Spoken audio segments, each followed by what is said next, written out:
Hello dear students, welcome back to my channel. ನಾ ಇವತ್ತು ಏನ್ ಮಾಡ್ತೀನಪ್ಪ ಅಂದ್ರೆ ಜನರಲ್ ಸೈನ್ಸ್ ಅಂಡ್ ಮ್ಯಾನೇಜ್ಮೆಂಟ್ ಅಂತ ಇದೆಯಲ್ವಾ, ಆ ಸಬ್ಜೆಕ್ಟ್ ಅಲ್ಲಿ ಇದು ತುಂಬಾನೇ ಇಂಪಾರ್ಟೆಂಟ್ ಕ್ವಶನ್ಸ್. ಎಕ್ಸಾಮ್ಸ್ ಅಲ್ಲಿ ಮೋಸ್ಟ್ ಆಫ್ ಆಲ್ ಇದರಿಂದನೇ ಕ್ವಶನ್ಸ್ ಅನ್ನ ತೆಗೆದಿದ್ದಾರೆ. ಸೊ ಇದು ನಾನೇನ್ ಇವತ್ತು ಹೇಳ್ತಾ ಇದೀನೋ ಅದೆಲ್ಲನ ತುಂಬಾನೇ ಇಂಪಾರ್ಟೆಂಟ್ ಕ್ವಶನ್ಸ್. ಯಾರ್ಯಾರು ಎಕ್ಸಾಮ್ ಎಲ್ಲ ಅಟೆಂಡ್ ಮಾಡ್ತಿದೀರೋ ಅವರೆಲ್ಲನ ತಪ್ಪದೆ ಈ ವಿಡಿಯೋ ನೋಡಿ, ನಿಮಗೆ ತುಂಬಾನೇ ಎಕ್ಸಾಮ್ಗೆ ಹೆಲ್ಪ್ ಆಗುತ್ತೆ. ನಾವು ಟೈಮ್ ವೇಸ್ಟ್ ಮಾಡೋದು ಬೇಡ, ಬೇಗನೆ ನೋಡೋಣ. First question, which year space research activities var initiated in our country?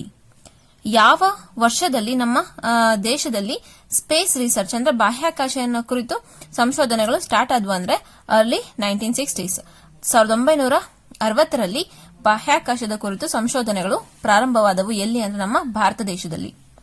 Second question, who is the founding father of the Indian space program? ನಮ್ಮ ಭಾರತದ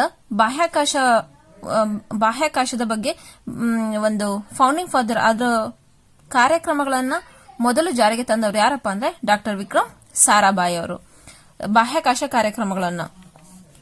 next question, where is the first experimental satellite communication earth station located? Experimental satellite communication earth station ESCES ಎಲ್ಲಿ ಇದೆ, ಎಲ್ಲಿ locate ಆಗುತ್ತೆ ಅಂದ್ರೆ ಅದು Ahmedabad. Next, what is the natural satellite of earth? ಭೂಮಿಯ ಸ್ವಾಭಾವಿಕ ಉಪಗ್ರಹ ಯಾವುದು? ಅದಕ್ಕೆ ಆಪ್ಷನ್ ಎ ಮೂನ್, ಇದು ಸರಿಯಾದ ಉತ್ತರ. Next, which station send information in the form of high powered? ಯಾವ ಸ್ಟೇಷನ್ ಇನ್ಫಾರ್ಮೇಶನ್ ನ ಹೈ ಪವರ್ಡ್ ಅಲ್ಲಿ ಸೆಂಡ್ ಮಾಡುತ್ತೆ ಅಂದ್ರೆ ಅದಕ್ಕೆ ಅರ್ತ್ ಸ್ಟೇಷನ್ ಸರಿಯಾದ answer. Next, high frequency signals to satellites is called? Satellites ಗೆ ಹೋಗೋ ಸಿಗ್ನಲ್ಸ್ ಅಲ್ಲಿ ಹೈ ಫ್ರೀಕ್ವೆನ್ಸಿ ಎಷ್ಟಪ್ಪ ಅಂದ್ರೆ ಅದು gigahertz range. Gigahertz ಅನ್ನೋದು ಒಂದು ಹೈಯೆಸ್ಟ್ ಫ್ರೀಕ್ವೆನ್ಸಿ ರೇಂಜ್ ಇದು. Next question, the area which receives a signal of useful strength from the satellite is known as? ಒಂದು satellites in the strength full of useful strength from the satellites is known as? ಯಾವ area satellite ಇಂದ ಒಂದು useful ಆಗಿರುವಂತ strength ಅನ್ನ ಅಂದ್ರೆ signals ಅನ್ನ capture ಮಾಡುತ್ತೆ ಅಂದ್ರೆ ಅದು satellites foot print. Next question, Vikram Sarabhai space centre? Vikram Sarabhai space centre ಇರೋದು ಎಲ್ಲಿ ಅಂದ್ರೆ ಅದು Thiruvananthapuram. Next, which of the following is the first active satellite? First active satellite ಯಾವ್ದಪ್ಪ ಅಂದ್ರೆ Sputnik 1. Which of the following is the first commercial satellite? First ಮೊದಲ ವಾಣಿಜ್ಯ satellite commercial satellite ಯಾವ್ದಪ್ಪ ಅಂದ್ರೆ ಅದು ಟೆಲ್ಸ್ಟಾರ್. ನೋಡಿ, ನೀವು ಈ ವರ್ಡ್ಗಳನ್ನ ಚೆನ್ನಾಗಿ ಜ್ಞಾಪಕ ಇಟ್ಕೊಂಡಿರ್ಬೇಕು. ಕಮರ್ಷಿಯಲ್ ಸ್ಯಾಟಲೈಟ್, ಆಕ್ಟಿವ್ ಸ್ಯಾಟಲೈಟ್, ಈ ತರ ಆಕ್ಟಿವ್ ಸ್ಯಾಟಲೈಟ್ ಕೇಳಿದ್ರೆ ಸ್ಪುಟ್ನಿಕ್ 1, ಕಮರ್ಷಿಯಲ್ ಸ್ಯಾಟಲೈಟ್ ಕೇಳಿದ್ರೆ Telstar. Next question, what is the first passive satellite transponder? Passive satellite transponder ಅಂದ್ರೆ ಅದು early bird. Next question, the first satellite to receive and transmit simultaneously? ಅಂದ್ರೆ receive ಮಾಡ್ಕೊಳ್ಳೋದು ಮತ್ತೆ transmit ಮಾಡುವಂತ ಒಂದು satellite ಯಾವ್ದಪ್ಪ ಅಂದ್ರೆ ಟೆಲ್ಸ್ಟಾರ್ 1.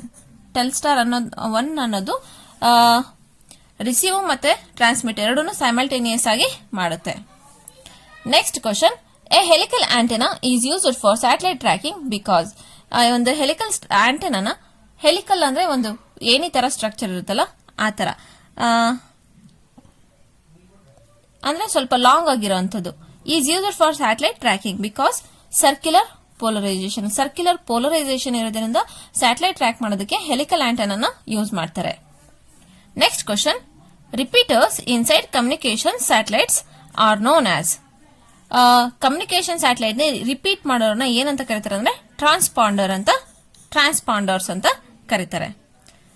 Next, dash is the satellite that rotates around the earth in low altitude, elliptical or circular pattern? ಅದಕ್ಕೆ non synchronous satellites. Non synchronous satellites satellites that rotates around the earth in low orbit. Low orbit ಅಲ್ಲಿ elliptical ಅಂದ್ರೆ ಒಂದು elliptical ಅಂದ್ರೆ ಅಂಡಾಕಾರ ಅಂತೀವಲ್ವಾ ಅದು, ಅಥವಾ circular shape ಅಲ್ಲಿ ಯಾವ ಸ್ಯಾಟಲೈಟ್ಗಳು rotate ಮಾಡ್ತವೆ ಅಂದ್ರೆ ನಾನ್ ಸಿಂಕ್ರೋನಸ್ ಸ್ಯಾಟಲೈಟ್ಸ್ಗಳು ನಮ್ಮ ಅರ್ತ್ ಸುತ್ತ ರೊಟೇಟ್ ಮಾಡ್ತವೆ ಎಲಿಪ್ಟಿಕಲ್ ಅಥವಾ ಸರ್ಕ್ಯುಲರ್ ಪ್ಯಾಟರ್ನ್ ಅಲ್ಲಿ. Next question, is the geographical representation of a satellite antenna radiation pattern? ಅದಕ್ಕೆ ಫುಟ್ ಪ್ರಿಂಟ್ ಅನ್ನೋದು ಸರಿಯಾದ answer. Geographical representation of a satellite, ಒಂದು ಸ್ಯಾಟಲೈಟ್ ನ ಜಿಯೋಗ್ರಾಫಿಕಲ್ ರೆಪ್ರೆಸೆಂಟೇಷನ್ ಅದು ಯಾವ ಪ್ಯಾಟರ್ನ್ ಅಲ್ಲಿ ಇರುತ್ತೆ? ಆಂಟಿನಾ ರೇಡಿಯೇಷನ್ ಪ್ಯಾಟರ್ನ್ ಅಲ್ಲಿ ಇರೋದು ಯಾವ್ದಪ್ಪ ಅಂದ್ರೆ ಅದು footprint. Next question, the smallest beam of a satellite antenna radiation pattern. Satellite antenna radiation pattern ನ ಸ್ಮಾಲೆಸ್ಟ್ ಬೀಮ್ ಯಾವ್ದಪ್ಪ ಅಂದ್ರೆ ಸ್ಪಾಟ್ ಬೀಮ್. ಅರ್ಥ ಆಗ್ತಿದೆಯಲ್ಲ? ಸ್ಯಾಟಲೈಟ್ ಆಂಟೆನಾ ರೇಡಿಯೇಷನ್ ಪ್ಯಾಟರ್ನ್ ಅಲ್ಲಿ ಸ್ಮಾಲೆಸ್ಟ್ ಬೀಮ್ ಅಂದ್ರೆ ಅದು ಸ್ಪಾಟ್ ಬೀಮ್. ಸ್ಮಾಲೆಸ್ಟ್ ಅನ್ನೋದಕ್ಕೆ ಸ್ಪಾಟ್ ಅಂತ ನೀವು ಏನೋ ಒಂದು ಮೆಥಡ್ ಅನ್ನ ಇಟ್ಕೊಳ್ರಿ. Next question, what is a device that detect both vertically and horizontally polarized signal simultaneously? ಯಾವ ಡಿವೈಸ್ ಬೋತ್ ವರ್ಟಿಕಲ್ ಮತ್ತೆ ಹಾರಿಜಾಂಟಲ್ ಆಗಿ ಪೋಲರೈಸ್ಡ್ ಆಗೋ ಸಿಗ್ನಲ್ಸ್ ಅನ್ನ ಸೈಮಲ್ಟೇನಿಯಸ್ ಆಗಿ ಡಿಟೆಕ್ಟ್ ಮಾಡುವಂತದ್ದು ಯಾವ್ದಪ್ಪ ಅಂದ್ರೆ ಅದು ಆರ್ಥೋಮೋಡ್ ಟ್ರಾನ್ಸ್ಡ್ಯೂಸರ್. ಆರ್ಥೋಮೋಡ್ ಟ್ರಾನ್ಸ್ಡ್ಯೂಸರ್ ಇದೇನ್ ಮಾಡುತ್ತೆ? ವರ್ಟಿಕಲಿ ಮತ್ತೆ ಹಾರಿಜಾಂಟಲಿ, ವರ್ಟಿಕಲ್ ಅಂದ್ರೆ ಇದು, ಹಾರಿಜಾಂಟಲ್ ಅಂದ್ರೆ ಹಿಂಗೆ ಎರಡೂ ರೀತಿ ಪೋಲರೈಸ್ಡ್ ಆಗುವಂತ ಸಿಗ್ನಲ್ಸ್ ಅನ್ನ ಸೈಮಲ್ಟೇನಿಯಸ್ ಆಗಿ ಡಿಟೆಕ್ಟ್ ಮಾಡುತ್ತೆ. Next question, dash detects the satellite signal relayed from the feed and converts it to an electric current, amplifies and lower its frequency. ಅದಕ್ಕೆ ಸರಿಯಾದ answer satellite dish. Satellite dish ಏನ್ ಮಾಡುತ್ತೆ? Satellite signals ನ detect ಮಾಡಿಬಿಟ್ಟು ಅದನ್ನ relay ಮಾಡಿ feed and convert into electric current, ಅಂದ್ರೆ ಅದನ್ನ ಆ ಸ್ಯಾಟಲೈಟ್ ಸಿಗ್ನಲ್ಸ್ ನ ಎಲೆಕ್ಟ್ರಿಕ್ ಕರೆಂಟ್ ಆಗಿ ಕನ್ವರ್ಟ್ ಮಾಡಿ ಆಂಪ್ಲಿಫೈ ಮಾಡಿ ಮತ್ತೆ ಇದ್ರ ಫ್ರೀಕ್ವೆನ್ಸಿನ ಲೋಯರ್ ಆಗಿ ಕನ್ವರ್ಟ್ ಮಾಡುತ್ತೆ. ಯಾವ್ದು? Satellite dish. Next question, is a loss of power of a satellite downlink signals due to earth's atmosphere. ಒಂದು ಸ್ಯಾಟಲೈಟ್ ನ ಡೌನ್ ಲಿಂಕ್ ಸಿಗ್ನಲ್ಸ್ ಅದ್ರ ಪವರ್ ನ ಯಾಕೆ ಲಾಸ್ ಮಾಡ್ಕೊಂತವೆ ಅಂದ್ರೆ ಅರ್ತ್ ಅಟ್ಮಾಸ್ಫಿಯರ್ ಅಲ್ಲಿ, ಅಂದ್ರೆ ದ ಪಾತ್ ಲಾಸ್ ಇಂದ. Path loss. What is the local oscillator frequency of the satellite with an uplink frequency in gigahertz band? What is the local oscillator? Oscillator means mixer. What is the local oscillator frequency of the satellite with an uplink frequency in gigahertz band? ಅದಕ್ಕೆ 2225 megahertz. VSAT was made available in 1979. The first Philippine Mabuhay satellite has how many channels? Philippine Mabuhay satellite how many channels means 30 channels. Next question, the first Philippine Agila first will how many transponders? 36 transponders. Next question, the location of AsiaSat first. ಅದಕ್ಕೆ 105.5 degree east. 105.5 degree east. Next question, world's first long range ballistic missile named V2 rocket was invented in 1942. First world's long range, ತುಂಬಾನೇ long range ಆಗಿರುವಂತ ballistic missile named V2 rocket, ಅದರ ಹೆಸರು V2 rocket. ಅದನ್ನ ಯಾವಾಗ invent ಮಾಡಿದ್ರೆ 1942. Next question, when did India test ballistic missile shield? ಅದಕ್ಕೆ ಸರಿಯಾದ ಉತ್ತರ November 23, 2012. 2012 ಅಲ್ಲಿ ಇಂಡಿಯಾ ಬ್ಯಾಲಿಸ್ಟಿಕ್ ಮಿಸೈಲ್ ಶೀಲ್ಡ್ ನ ಟೆಸ್ಟ್ ಮಾಡಿದ್ದು. Next question, when was Agni one launched?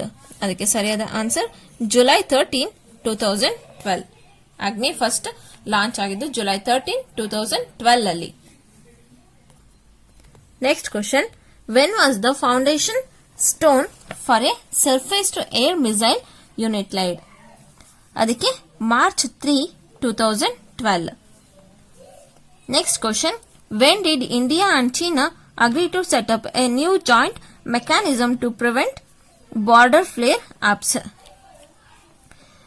China ಮತ್ತು ಇಂಡಿಯಾ ಒಂದು ಬಾರ್ಡರ್ ಫ್ಲೇರ್ ಅಪ್ ನ ಪ್ರಿವೆಂಟ್ ಮಾಡೋದಕ್ಕೆ ಒಂದು ನ್ಯೂ ಜಾಯಿಂಟ್ ಮೆಕ್ಯಾನಿಸಮ್ ನ ಸ್ಟಾರ್ಟ್ ಮಾಡ್ತೇವೆ. ಯಾವಾಗ ಅಂದ್ರೆ ಡಿಸೆಂಬರ್ 9, 2011 ನಲ್ಲಿ. Next question, when was the hovercraft H-187 authorised? Hovercraft H-187 authorised ಆಗಿದ್ದು ಯಾವಾಗ ಅಂದ್ರೆ June 11, 2012. Next question, when did Shurveer exercise come to close? Shurveer ಅನ್ನೋ ಒಂದು ಎಕ್ಸರ್ಸೈಸ್ ಯಾವಾಗ ಕ್ಲೋಸ್ ಆಗುತ್ತೆ ಅಂದ್ರೆ May 5th, 2012. Next question, when was ಅಗ್ನಿ 5 ಟೆಸ್ಟ್ ಲಾಂಚ್ಡ್? ಅದಕ್ಕೆ ಸರಿಯಾದ answer April 19, 2012. Agni 5 test launched ಇದು. Next question, differing colours on radar reflectivity refers to? Differing colours ಅಂದ್ರೆ ಒಂದು ಕಲರ್ ಅಲ್ಲಿ ವೇರಿ ಆಗೋದು ಯಾವ್ದ್ರಲ್ಲಿ ಅಂದ್ರೆ ರಡಾರ್ ರಿಫ್ಲೆಕ್ಟಿವಿಟಿನಲ್ಲಿ. ಯಾಕೆ ಅಂದ್ರೆ power transmitter back to the radar. Radar ಎರಡು ತರನು ಪ್ರೊನೌನ್ಸ್ ಮಾಡ್ತಾರೆ. Next question, the ability of radar to detect wind motions within thunderstorm clouds is due to dash technology?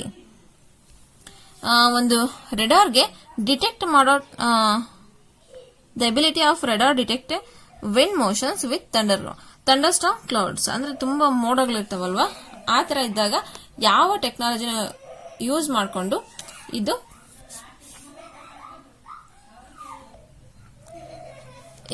Detect ಮಾಡುತ್ತೆ ಅಂದ್ರೆ ಡಾಪ್ಲರ್ ಟೆಕ್ನಾಲಜಿನ ಯೂಸ್ ಮಾಡ್ಕೊಂಡ್ಬಿಟ್ಟು ಇದು ಡಿಟೆಕ್ಟ್ ಮಾಡುತ್ತೆ.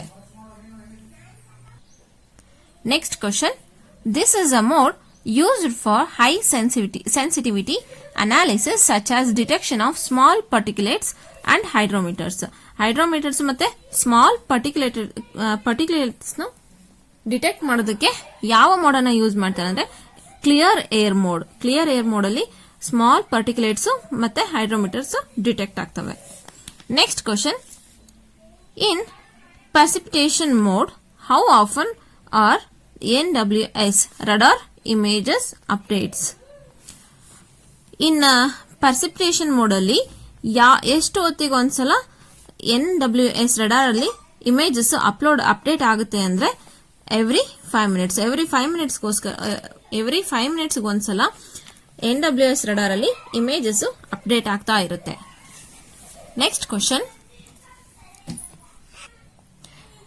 reflectivity from buildings and objects at the earth's surface that are picked up usually close to the radar site are referred to as?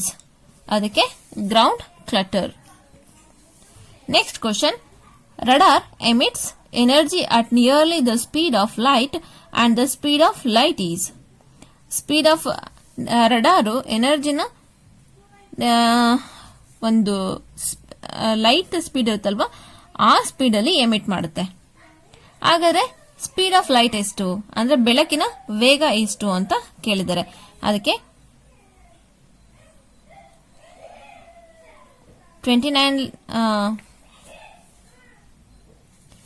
29 crores 98 lakhs meters per second. 29,98,00,000 meters per second. ಇದು speed of light ಇದು. Next question, an S-shaped radial velocity pattern indicates? S shape ಅಲ್ಲಿರುವಂತ radial velocity pattern ಏನನ್ನ indicate ಮಾಡುತ್ತಪ್ಪ ಅಂದ್ರೆ varying wind and indicates warm air advection. varying wind and warm air advection ನ S shaped radial velocity pattern indicate ಮಾಡುತ್ತೆ.